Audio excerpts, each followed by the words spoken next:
Hey guys, it's time to work, and I promised there was a drink in this, but now there's not.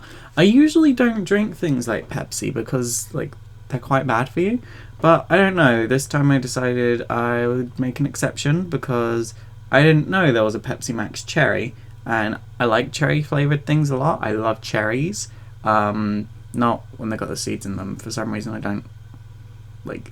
I think you call seed like pits or pips or whatever you call the seed that is in a cherry. I don't know. I don't. For some reason, specifically cherry seeds really turn me off of them, and so I'll eat seedless cherries. But it's more cherry flavoring that I like rather than actual cherries. I also love grape flavored things and orange flavored things as opposed to the actual fruit. I'm not a big fruit person. Fun fact about me: I love fruit smelling things, particularly citrusy things. I love fruit flavored things, but I don't like actual fruit. And I think it's because I'm aware of how much sugar is in actual fruit these days, as much as it's got good stuff in it as well. Recent studies show the good doesn't exactly outweigh the bad with fruit. You just need to be aware you are essentially having slightly healthier candy, but at the end of the day it is still just as sugary as candy. So your 5 a day is better off just being 5 bits of vegetables. Fun fact: 5 bits of vegetables a day, which I do. You gotta look after yourself.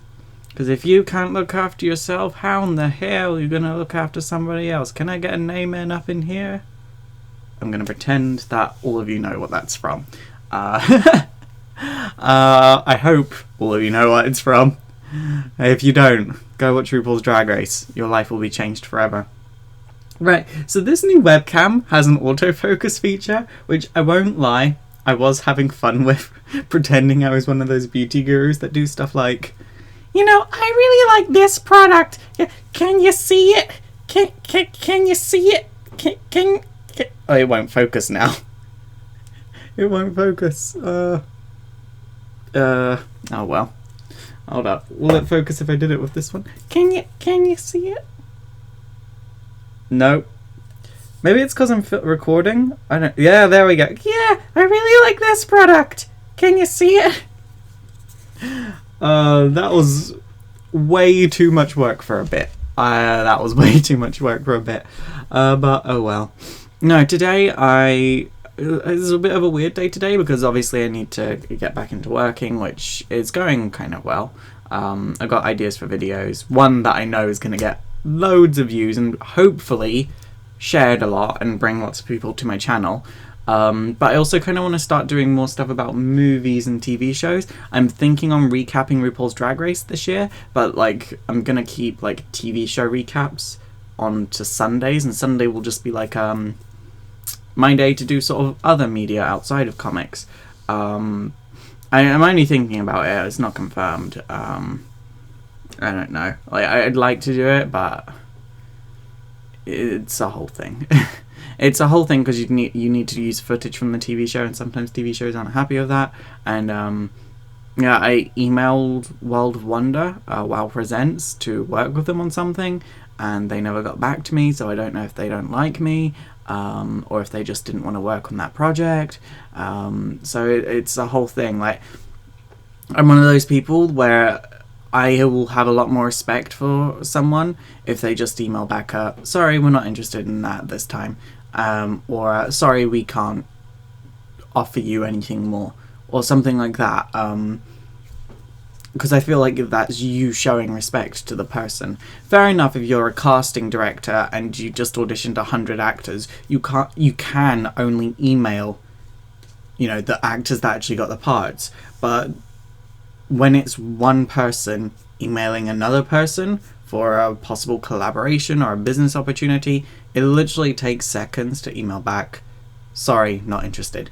This being said, when people do email me on my business account saying, hi Faust, I'm really, really interested in doing a collab with you. You see, this collab is different because it's about, and they'll say oh, it's about comics and I really want to collab with you, but then I go on their channel and they're relatively new to YouTube.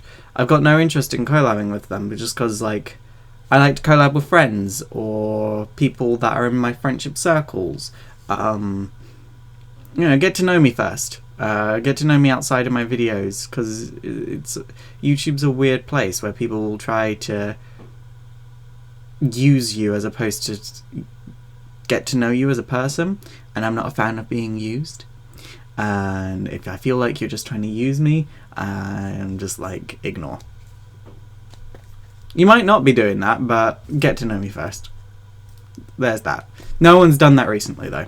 I think one person kept emailing me every week for months, and it got to the point that their emails were just forwarded to my spam folder, and then they eventually stopped.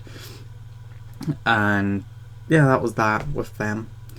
What else is going on? Yeah, I have to start working again, write 3 videos. We're doing a gaming stream tonight. I'm live streaming Undertale, which means I'll be taking this new webcam downstairs. I have to say, I do prefer this new webcam, but you can see in full clarity, 1080p clarity now, that when I wake up in the morning, I do not look much like a human. But it's less work for me to use this webcam. Like, it's not as good quality as the iPhone camera, but it's not as bad quality as the built-in iSight webcam in the Mac. And I feel like it's sort of in between the two, but it's less work for me, because when I was recording on the iPhone, I'd have to then upload the video to my Dropbox, export it in Premiere, and then it was a whole thing. Whereas with this, I literally just have to record the video, export it to Premiere, export it, do a bit of color correction, because I don't upload anything without doing color correction.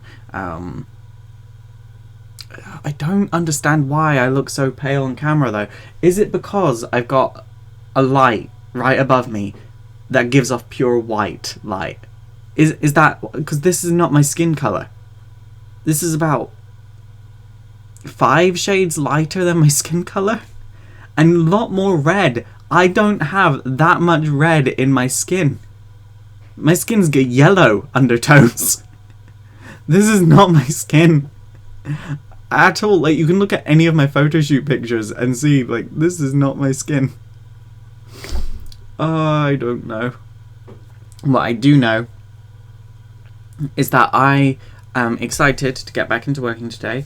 I have to clean the house because my parents are coming back from Tenerife today, and I don't want them coming home to a house because that's not fair.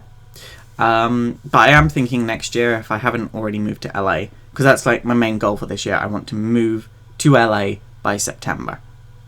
Like, by September, so before September 1st. Like, that's my main goal. I don't care if I need to work for another person to do it. I want to move to LA. I want to be in LA. I'm going there for a week in March, which I'm really looking forward to. For WonderCon. I'm really looking forward to that, but I really want to move to LA. But if I haven't moved to LA by this time next year, I think I'm just going to spend the winter in Tenerife, because I don't cope well with the cold at all. And it's become very apparent this year that I don't. My friend Becky, I was watching one of her videos, and she says that she has, I forget what she called it in this video, but she says she has a sort of like, is it a mental disease or just a situation where that she's more affected by the weather and the seasons changing than the average person, and the winter actually puts her into like this weird semi-state of depression. She could probably explain it more than that. I don't know if she's made like a video dedicated to it. It was just like an off comment in one of her Vlogmas videos, and I don't know if I've got something similar to that, because this summer I was managing to do YouTube and cosplay, and I was running business opportunities and working with brands, and I was video editing, and I was working with modeling agencies.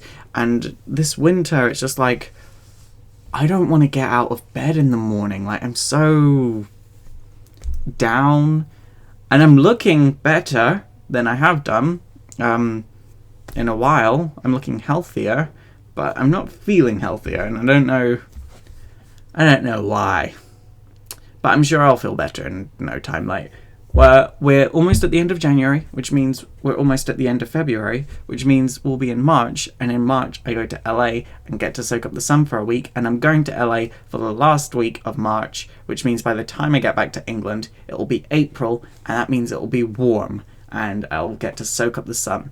And honestly, when you're the age I am, 3 months is not long at all. But because time goes fast, for me now, there's this weird distortion where 4 years feels like another lifetime ago. I think back to what I was doing 4 years ago and think back to the person I was, and it's just I'm totally different. I'm totally different. But then I'm totally different to when I first started YouTube. Totally different. When I first started YouTube, I'd get quite hurt by comments, and now it's literally I'm so apathetic towards most, if not all, YouTube comments. Nice ones make me feel good, but anything that's not a nice one, I'm just that is a comment. And most YouTubers get like that eventually. It's a weird situation, because I don't know what the point was where I stopped caring. But there is a point where you just stop caring, and I don't know what this time to work was about, so I'm gonna go now, because it's been a mixed bag of emotions today. But this is what time to work is. It's super, super raw, and sometimes it's very, very happy and over the top, and other times it's not gonna be. It's Faust raw. This channel really should just be called Faust raw. But then, Faust means fist in German, so that would mean fist raw, and that would be a very different channel. So on that note, I'm gonna go. So I hope you guys all have an amazing day. This has been Time to Work.